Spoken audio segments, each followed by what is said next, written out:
Glória a Deus. A paz do Senhor. Graças a Deus. Aleluia. Louvado seja o nome santo do Senhor.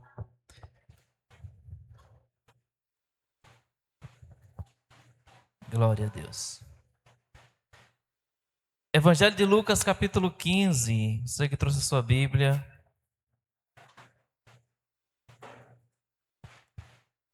Lucas, capítulo de número 15. Em nome de Jesus. Abra aí a sua Bíblia. Glória a Deus. Hoje é quarta-feira. Eu creio que Deus vai ministrar o seu coração nesta noite, para a glória dele. Boa noite, Espírito Santo. Aleluia. Lucas capítulo 15.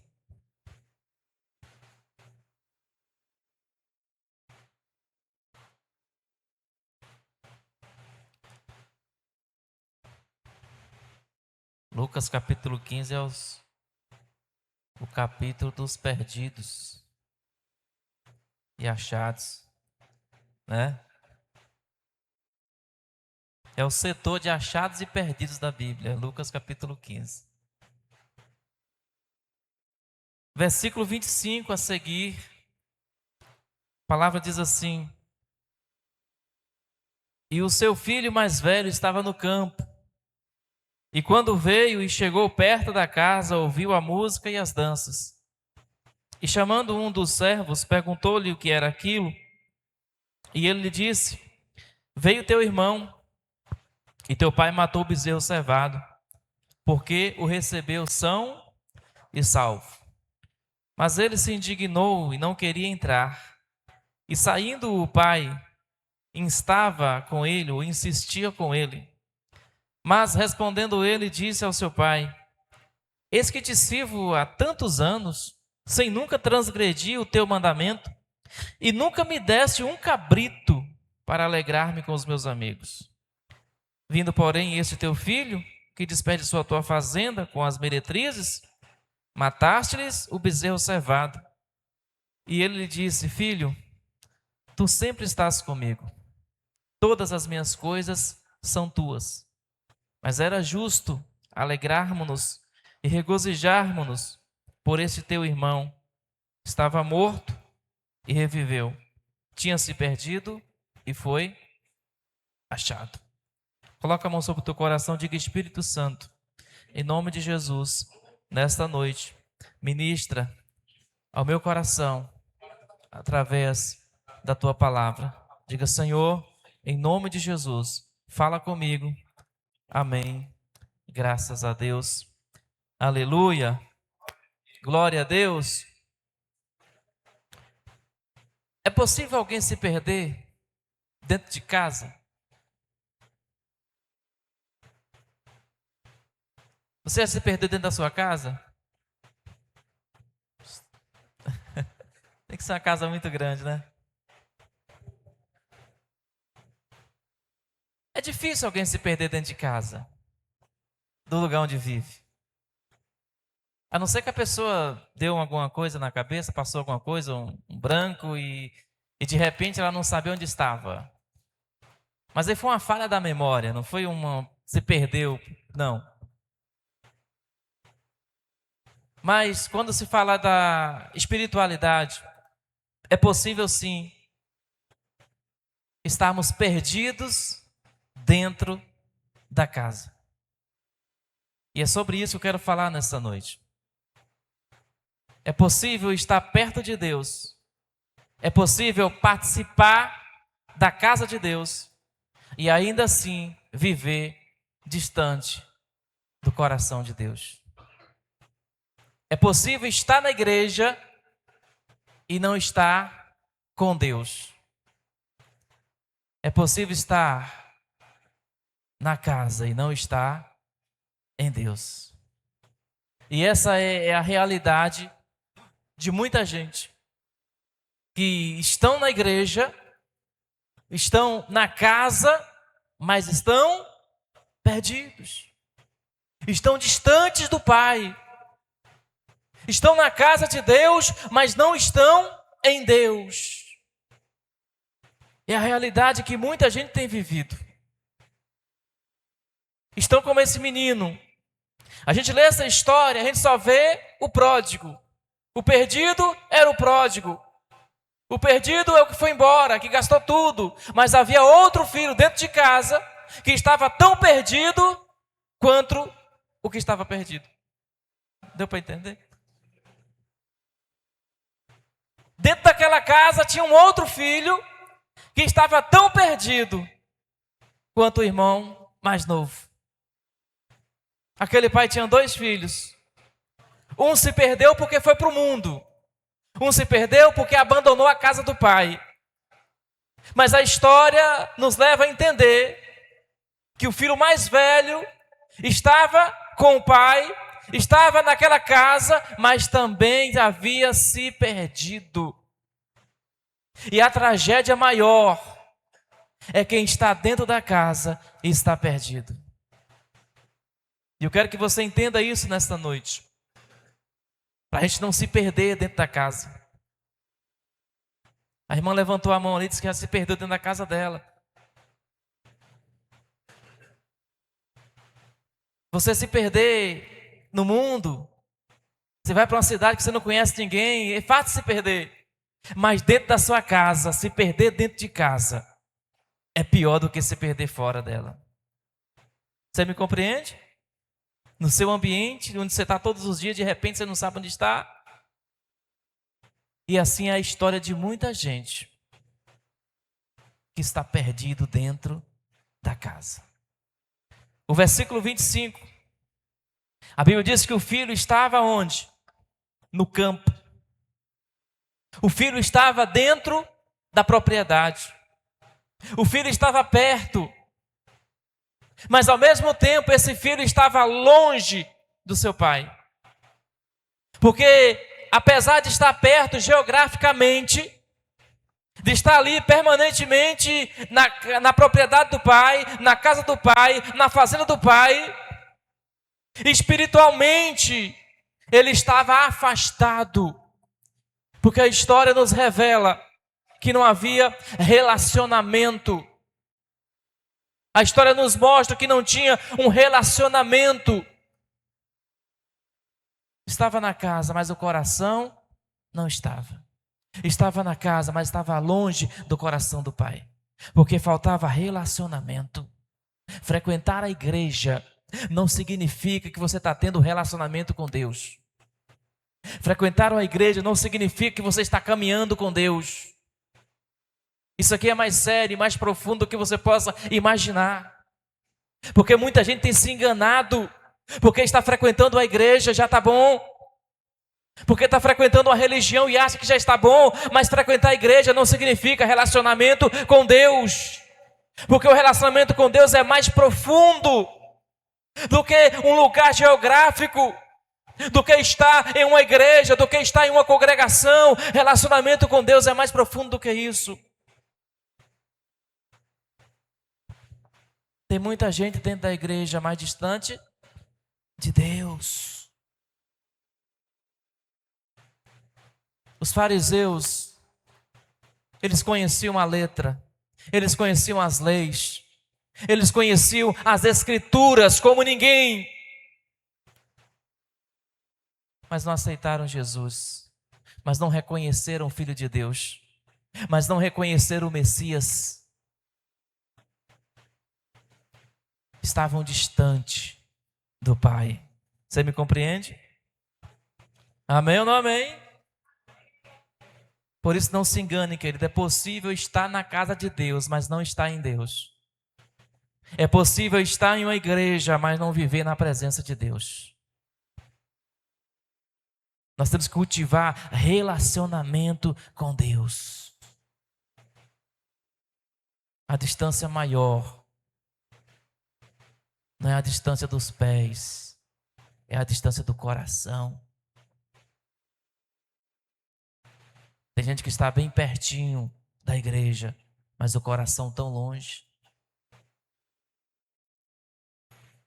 Vamos ficar igual o irmão mais velho. Estava ali, geograficamente estava perto do pai, geograficamente estava na casa do pai, mas não tinha relacionamento, não tinha comunhão. Quem me compreende, diga amém. Glória a Deus. Proximidade física não garante comunhão espiritual. Não porque eu sou da igreja.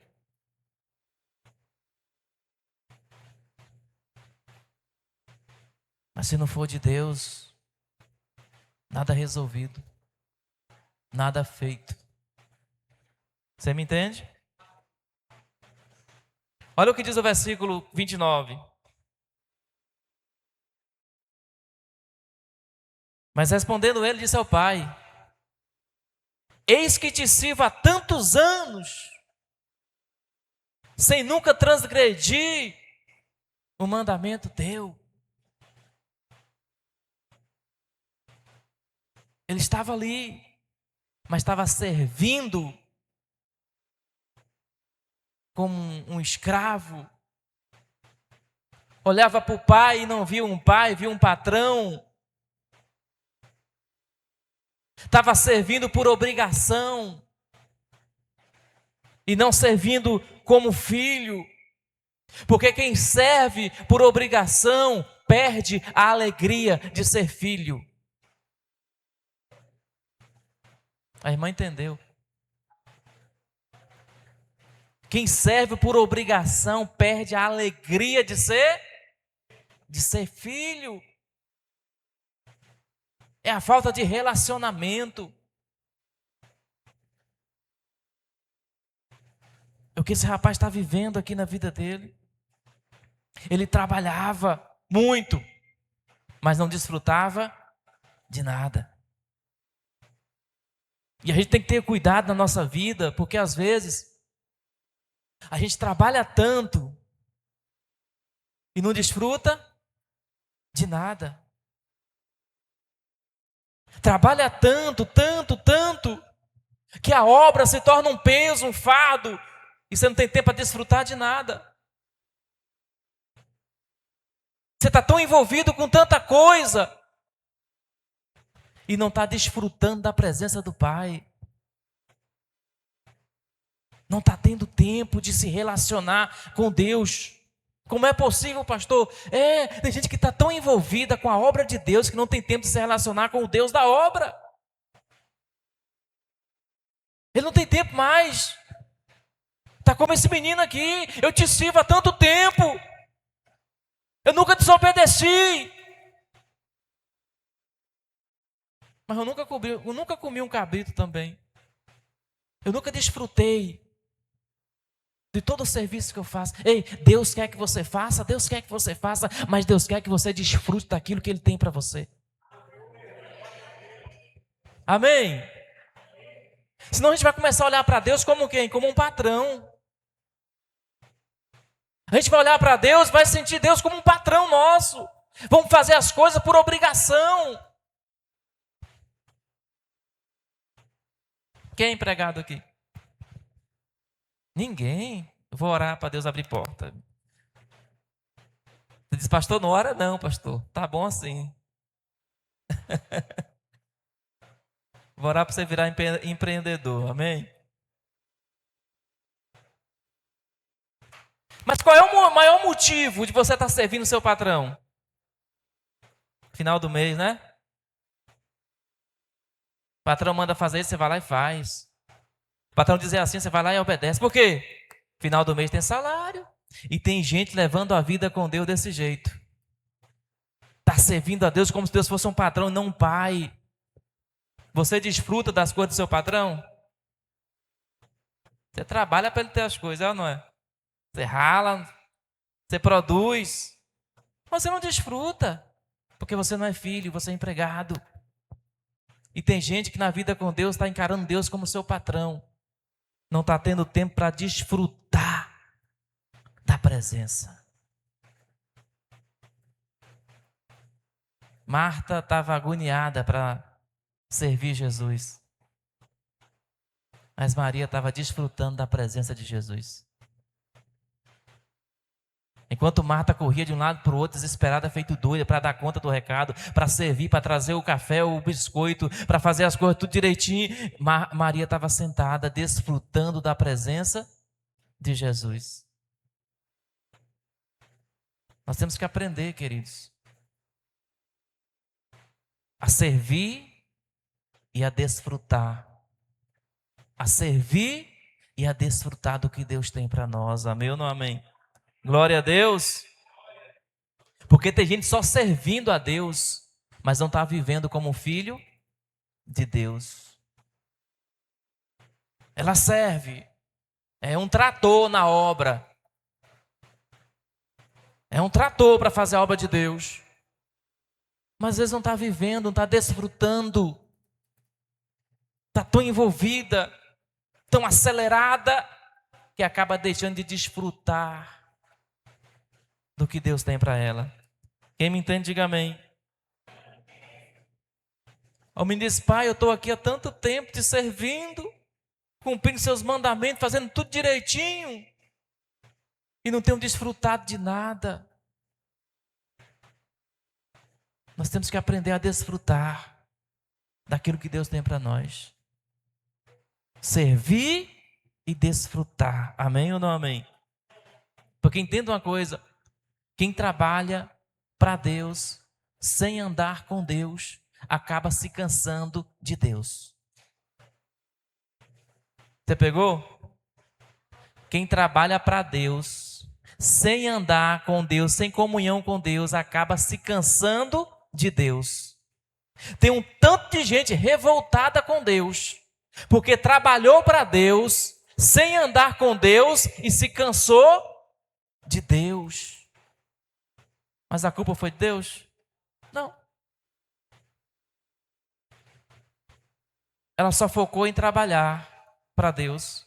Não focou em ter comunhão com Deus. A caminhada cansou. E ela acabou se afastando. Acabou se perdendo dentro de casa. Para para o teu vizinho, tenha cuidado. Tem que ter comunhão. Tem que ter relacionamento. Amém ou não amém? Glória a Deus. Querido, porque todo serviço para Deus, ele perde o sentido quando não tem comunhão com Deus. Você vai fazendo, daqui a pouco você não tem mais vontade de fazer, perde o sentido, você não quer mais fazer, porque esqueceu a comunhão, esqueceu o relacionamento. Não dá para servir a Deus sem relacionamento com Deus, porque senão o nosso serviço vai ser feito por obrigação. E isso aqui é muito sério. Porque tem gente que só faz porque é obrigado a fazer. Só ora porque é obrigado a orar. Só lê a Bíblia porque é obrigado a ler a Bíblia. Só vem para a igreja porque é obrigado a vir para a igreja. Só congrega porque é obrigado a congregar. Sabe por que a pessoa é obrigada? Porque ela não tem mais relacionamento com Deus. Está fazendo por obrigação. Ela está encarando Deus como um patrão, não como um pai. Ela olha para Deus, vê Deus como seu patrão e não como seu pai. Um patrão não tem relacionamento, com o pai tem. É ou não é? Aleluia. Glória a Deus. O versículo 28, a Bíblia diz que o rapaz se indignou. Olha a cena, o irmão sai, acaba com tudo e volta, arrependido. E quando o irmão mais velho sabe que o irmão mais novo voltou para casa, qual era a atitude de qualquer irmão? Dá glória a Deus, meu irmão voltou, aleluia, que bom, está são, está salvo, está magro, está feio, mas é meu irmão, está de volta. Ele foi zangado. Ele foi indignado porque o irmão pecou e está se reconciliando com o pai. Ele ficou indignado porque o irmão se desviou e está voltando para casa. Quantos de nós, por achar que estamos na igreja, por achar porque estamos congregando, Somos melhores do que aqueles que se desviaram. E quando aqueles que se desviaram voltam, a gente, em vez de celebrar, a gente fica indignado. Como é que pode? Voltou e já está no altar pregando.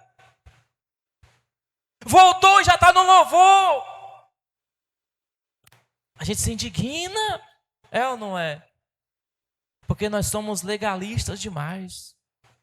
Porque a gente acha que porque o outro se desviou, quando ele volta, ele não merece. Nós merecemos mais porque nós estamos na casa do Pai todo dia. E o outro chegou ontem, já ganhou o cabrito. E nós...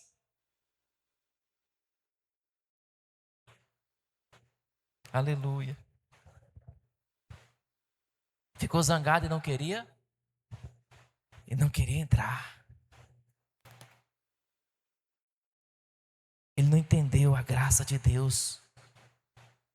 E sabe por que ele não entendeu a graça do Pai? Porque ele não tinha comunhão com o Pai. Quem não tem comunhão com Deus, não compreende a graça de Deus.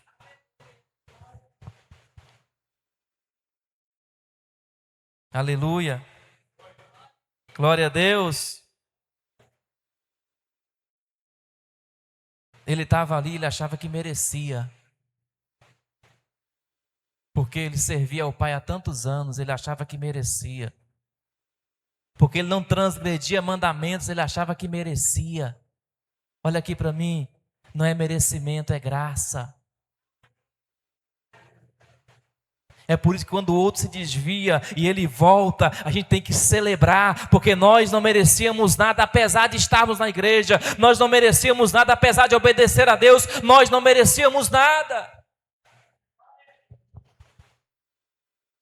Mas quando o irmão volta, a gente zanga. Quando o irmão cresce, a gente fica indignado. Como é que pode? Estava pecando outro dia e Deus já abriu a porta para ele. Estava desviado outro dia e Deus já abençoou. Outro dia estava bebendo, voltou para a igreja, está testemunhando. Aí você se acha no direito de dizer que não pode, porque você está tantos anos na igreja.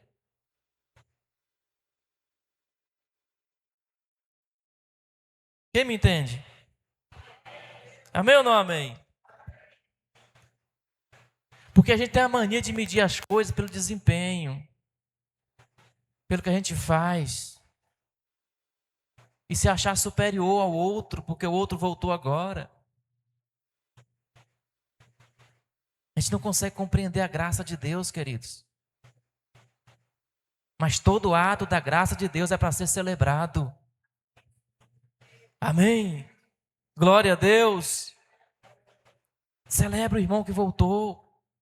Celebra o irmão que se levantou. Participa da festa, amém? Glória a Deus. Aleluia.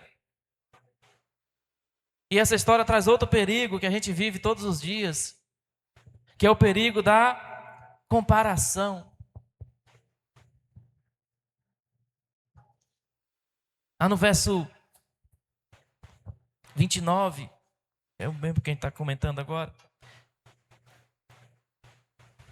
29 e 30, ele vai dizer: o Senhor nunca me deu um cabrito, mas esse teu filho que desperdiçou tudo, você faz festa para ele. Olha, quando não tem relacionamento, a gente não compreende a graça de Deus. E quando a gente não compreende a graça de Deus, o nosso irmão se torna o nosso rival. Porque ele está sendo abençoado e eu não estou sendo abençoado. Porque ele está sendo, alcançado pela graça de Deus, eu não consigo compreender. E eu olho para ele como se fosse um rival. O Senhor nunca me deu um cabrito, Deus. E para esse teu filho já matou o bezerro cevado. Entende isso aqui, queridos? Se nós não cultivarmos relacionamento com Deus, nós não iremos compreender a graça de Deus. E nós corremos o risco de encarar o outro como um rival, porque o outro foi abençoado, a gente olha para a nossa vida e se compara. Eu faço tudo para Deus, eu dou tudo nessa igreja, eu dou tudo nessa obra, e parece que Deus só abençoa o outro.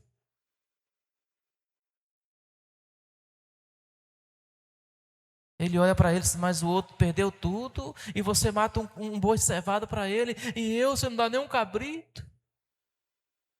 Ele agora está olhando o irmão como um rival. E essa comparação gera inveja. A comparação gera inveja. Porque eu paro de olhar para a minha vida. Eu paro de olhar para aquilo que Deus já fez por mim. Eu paro de olhar para tudo que Deus já fez na minha vida. Porque ele está olhando só para o bezerro gordo que foi morto. E ele deixou de enxergar tudo que ele já tinha na casa do Pai. Ele olha e vê apenas o bezerro que matou para o irmão, mas ele não viu que tudo que ele tinha tudo que tinha na casa do Pai era dele. E às vezes nós estamos cegos, igual esse rapaz aqui também. Porque a gente fica comparando a nossa vida com a vida do irmão. Comparando o que nós recebemos ali naquele momento com o que o irmão recebeu. E nós corremos um risco de esquecer tudo que Deus já fez pela gente. Quem me entende? E por conta disso, deveria estar se alegrando com o irmão, mas por causa da comparação, por causa da inveja que vai nascer no coração, a indignação que nasceu, ele deixou de desfrutar, ele deixou de se alegrar. Porque quem vive olhando para o que Deus está fazendo na vida do outro, ele perde a capacidade de agradecer pelo que Deus faz na vida dele. E tem muitos que somos assim, muitos de nós. Estamos mais preocupados em ver o que Deus está fazendo na vida do outro, em vez de estar olhando para a nossa própria vida e agradecer pelo que Deus já fez por nós. Amém ou não amém? Glória a Deus. Por que Caim matou Abel? Comparação. Por que Deus aceitou a oferta dele e não aceitou a minha? Por que Deus aceitou a de Abel e não aceitou a minha? Qual era o papel de Caim? Era se resolver consigo mesmo. Procurar saber onde foi que ele errou. Para fazer da próxima vez, fazer melhor. Mas não. A comparação gera uma inveja. Aquela inveja gerou indignação. E acabou Caim matando Abel. E quantos de nós temos matado os Abéis? Por causa da inveja, porque Deus fez por fulano e não fez por mim. E ao invés de nós, buscar, corrigir o nosso coração, onde temos errado, nós continuamos a olhar a vida do outro, a gerar comparação, e vamos perdendo o foco, vamos esquecendo de ser grato por tudo que Deus já fez em nossas vidas. Porque a inveja faz a gente esquecer de tudo que Deus já colocou na nossa mão. Infelizmente tem muita gente com esse sentimento do filho mais velho, de indignação, porque Deus abençoou o filho mais novo, de indignação porque Deus abençoou o outro, e ela não consegue enxergar tudo que Deus já colocou na mão dela. Amém ou não amém? Glória a Deus. Eu estou terminando já. Aleluia. E outra coisa que a gente consegue ver aí. O rapaz ele vai ficar do lado de fora. A Bíblia diz no versículo 28 que ele não queria entrar. E o pai insistia com ele. Querido, o orgulho foi tão grande no coração daquele rapaz. Quando ele viu a festa preparada para o irmão, ele não quis entrar na festa. O pai estava insistindo. A porta estava aberta. A festa estava acontecendo. O único obstáculo era o orgulho que ele estava no coração. Estava impedindo dele entrar e participar da festa. E quantos de nós temos deixado de participar da graça de Deus, de desfrutar da festa promovida pela graça de Deus, porque somos orgulhosos demais? Porque não entendemos por que há festa no céu quando um pecador volta. Porque não queremos aceitar que Deus dê festa para quem se desviou. Porque não queremos aceitar que Deus festeje a volta daquele que estava afastado. E nós deixamos de desfrutar da graça de Deus por causa do nosso orgulho. Porque estamos servindo a Deus há tanto tempo. Estamos obedecendo o mandamento dele e tal. Igual o filho mais velho. Ele estava de fora. Ele não queria entrar. Você lembra do fariseu e o publicano? Os dois estavam orando. E a oração do fariseu era como? Uma oração orgulhosa. Porque eu faço, porque eu oro, porque eu jejuo, porque eu não peco, porque eu leio. E a oração do publicano? Uma oração sem orgulho. Uma oração reconhecendo que era pecador, que era falho. Precisava da graça de Deus. Quem participou da festa? Quem saiu justificado daquela oração? O publicano. E às vezes nós temos a atitude de fariseus. Quando nós olhamos para o outro que está voltando e nos indignamos. Estamos perdidos dentro da casa. Isso é um perigo, amém? Isso é um perigo.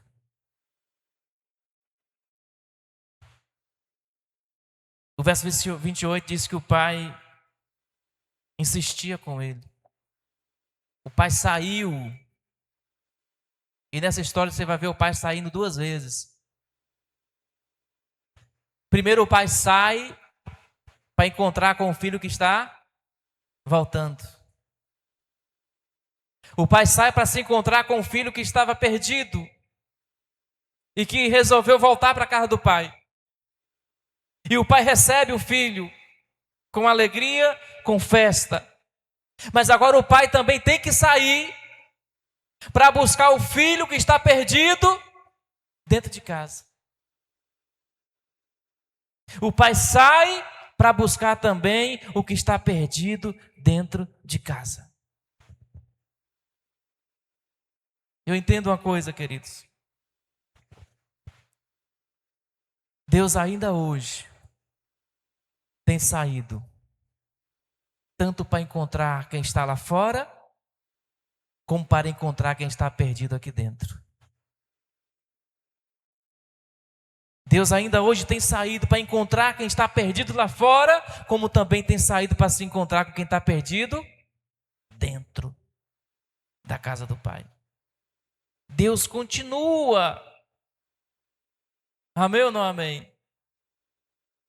Quando você vê Jesus instruindo Nicodemos, João capítulo 3. Nicodemos era da onde? Diga, da igreja. Nicodemos conhecia a palavra de Deus. A Bíblia diz que Nicodemos era mestre. Você sabe o que é ser mestre? É alguém que tem um profundo conhecimento daquilo que faz. Nicodemos era religioso, conhecia a religião, conhecia as escrituras. Mas Jesus deixa claro que Nicodemos estava perdido. E Jesus vai buscar Nicodemos. Jesus vai instruir Nicodemos. Jesus vai se encontrar com ele, amém? E Jesus vai insistir para Nicodemos, para abrir o entendimento de Nicodemos. E muitos de nós temos estado na igreja como Nicodemos, conhecemos a Bíblia de capa a capa, mas não cultivamos relacionamento com o Pai. Estamos perdidos. Estamos às vezes distantes de Deus.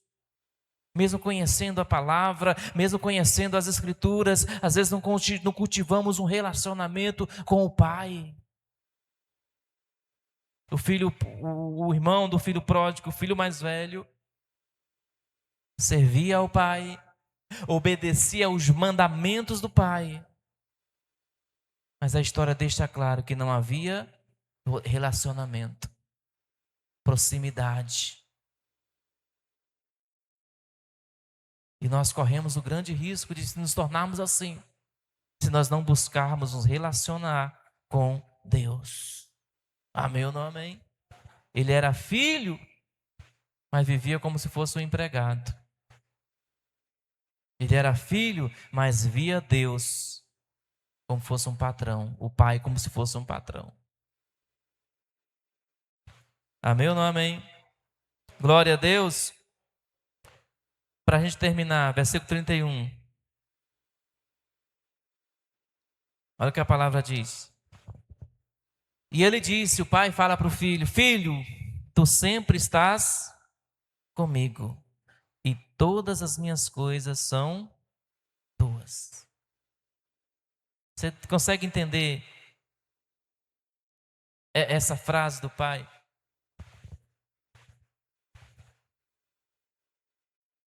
É a frase mais triste desta parábola. É a frase mais triste, mais profunda dessa parábola. Como pastor, se o pai está dizendo que tudo é do filho, é triste porque o filho não havia entendido isso. É triste porque o filho estava vivendo com o pai há tantos anos, mas não havia compreendido que tudo que era do pai era dele. É triste porque o filho estava servindo o pai, mas não tinha entendimento de que tudo que era do pai era dele. É triste porque o filho obedecia aos mandamentos, mas não entendia que tudo que era do pai era dele. É triste porque muitos de nós hoje servimos a Deus, a gente vem à igreja, a gente ora, a gente lê a palavra, mas muitas vezes não entendemos que tudo que é de Deus é nosso também.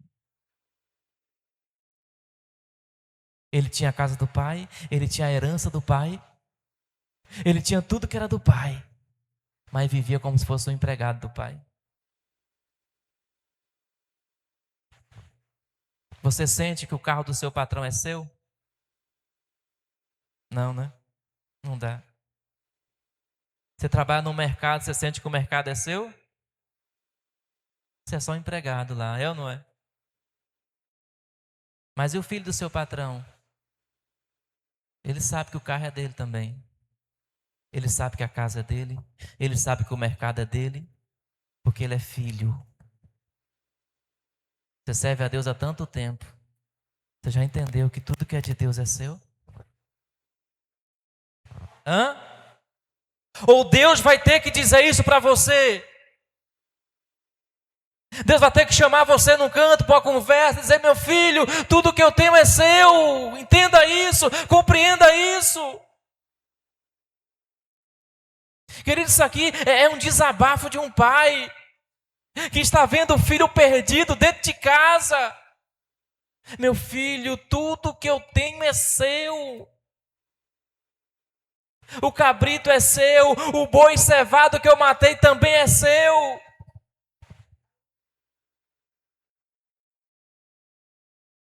Amém?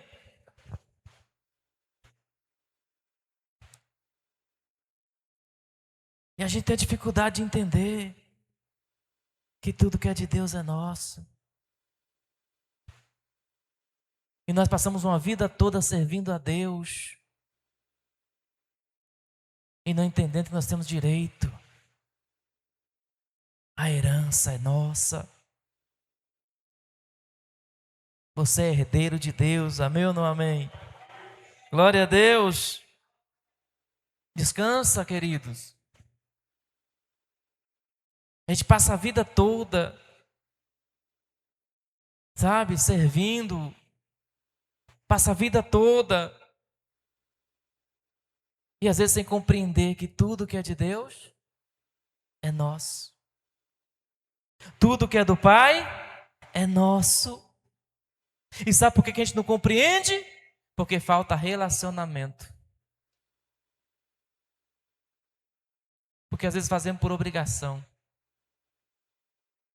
Fazemos porque olhamos para Deus, vemos Deus como um patrão para a gente. E Deus não é patrão, Deus é Pai. Deus não é patrão, Deus é Pai. E tudo que é do Pai é seu. É isso que o Pai está dizendo, meu filho, tu sempre estás comigo. E todas as minhas coisas são tuas.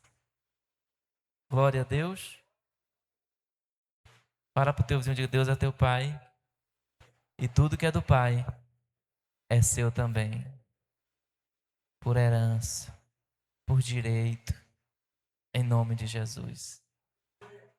Você pode ficar de pé, eu quero orar por você nessa noite.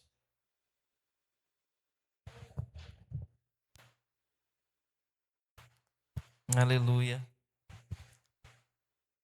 Se eu te perguntar, se você prestou atenção mesmo. O filho mais velho entrou na casa?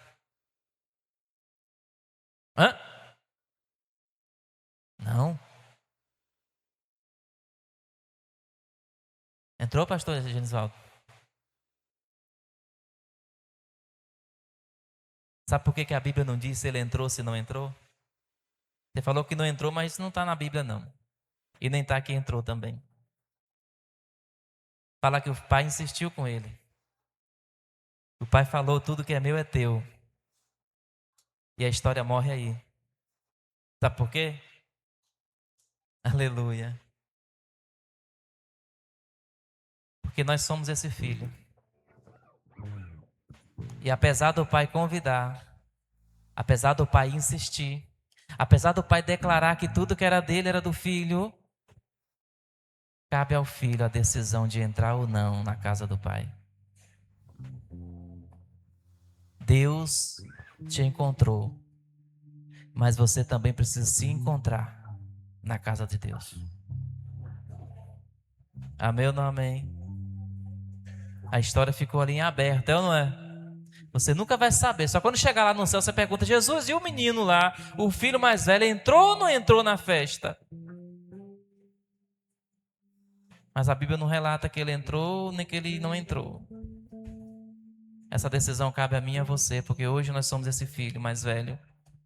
E nós temos que decidir se entraremos ou não na festa que o Pai está fazendo. É você que decide se vai ou não celebrar a graça de Deus. Aleluia. Glória a Deus. Coloca a mão sobre o teu coração onde você está. Feche os teus olhos em nome de Jesus. Que você nessa noite possa ter compreendido que é necessário ter relacionamento com Deus. É necessário celebrar a graça de Deus. É necessário, queridos, engolir o nosso orgulho e entender e compreender a graça de Deus. Em nome do Senhor Jesus de Nazaré, se nós não compreendemos essas coisas, nós estaremos perdidos dentro de casa. Nós estaremos perdidos dentro de casa. Estaremos tão distantes de Deus. Mas o Senhor nesta noite Ele está à procura tanto daquele que está perdido fora de casa, como daquele que está perdido dentro da casa. Deus ainda hoje tem ido ao encontro de pessoas que estão perdidas e convidando para entrar, e convidando para participar da festa da graça, porque a palavra diz que há festa no céu quando o pecador se arrepende, quando o pecador volta para a presença de Deus. E nesta noite, em nome do Senhor Jesus de Nazaré, que você possa abrir o seu coração de filho e entender que Deus é Pai, e entender que tudo que é de Deus é seu. Aleluia. Não olhe para Deus como um patrão, mas olhe para Deus e veja nele um Pai, porque Ele é o nosso Pai e Ele nos ama tanto, queridos. Aleluia, Jesus, te adoramos, te adoramos.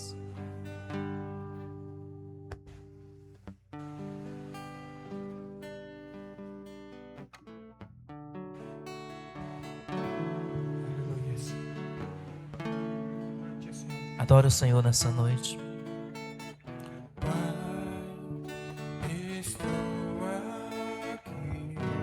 Peça a Ele, diga: olha para mim, Senhor.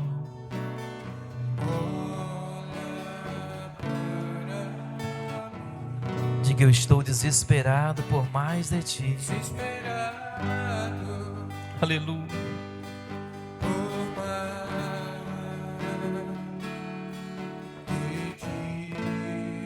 Oh Jesus, te adoramos nessa noite. A Tua presença é o meu sustento. A Tua palavra, diga: meu alimento. Meu alimento. Precisamos tanto, Senhor.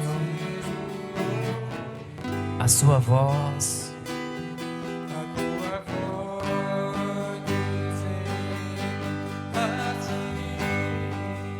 Escuta a voz do Senhor nessa noite. Aleluia, Ele está te chamando, está te convidando. Aleluia. O Senhor te chama nessa noite. Santo, santo é teu nome, Deus. Aleluia. E bem seguro te conduzirei ao meu altar, ali falarei contigo. Sinta nessa noite em nome de Jesus.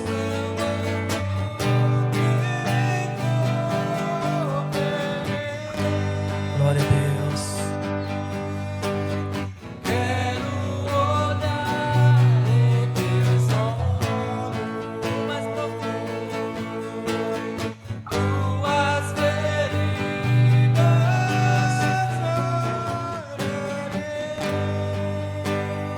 Aleluia, Jesus. Santo, santo, santo. Vem como está. Ouça o Pai te chamando nessa noite em nome de Jesus. Vem, filho amado, vem como está. Ó Deus eterno, poderoso, vem, filho amado, vem como está. Senhor, em nome de Jesus, Pai, nesta noite nós ouvimos a voz do Senhor, Pai. Deus, em nome do Senhor Jesus, a gente se reúne neste lugar, meu Pai, como filhos do Senhor, meu Deus. Como filhos do Senhor que somos, meu Pai, nós viemos ao Teu encontro, ó Deus.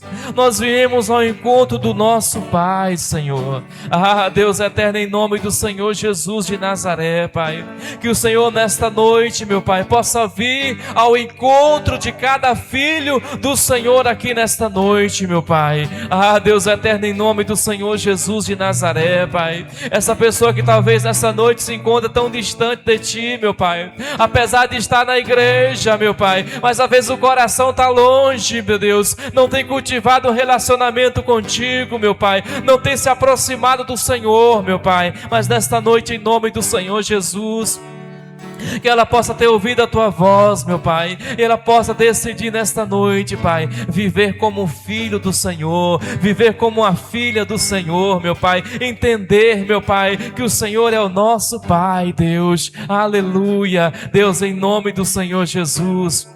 Encontra, alcança os teus filhos nessa noite, meu Pai, em nome de Jesus, ó Deus, e que teus filhos sejam atraídos pela tua presença, meu Pai, e que teus filhos, ó Pai, celebrem em tua presença, meu Pai.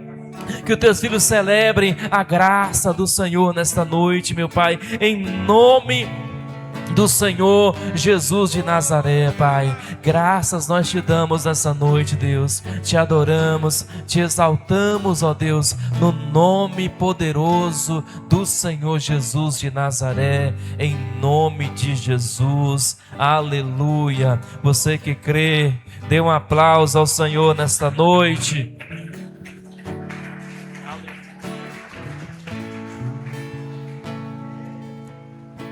Glória a Deus, amém. Que você possa ter compreendido a palavra do Senhor nessa noite, em nome do Senhor Jesus. Sexta-feira, querido, nós estaremos recebendo o pastor Fernando Moraes. Estará aqui conosco nessa sexta-feira, em nome do Senhor Jesus de Nazaré, amém. Quero convidar você para estar aqui conosco, em nome do Senhor Jesus. Será um culto abençoado, tremendo, em nome do Senhor Jesus de Nazaré, amém. Levanta sua mão para o céu e diga: Pai, obrigado por este momento em tua casa, obrigado por tua presença. Diga: Espírito Santo, conduza-me em paz e em segurança, no nome de Jesus. Os que creem, digam amém. Que Deus abençoe sua vida poderosamente em nome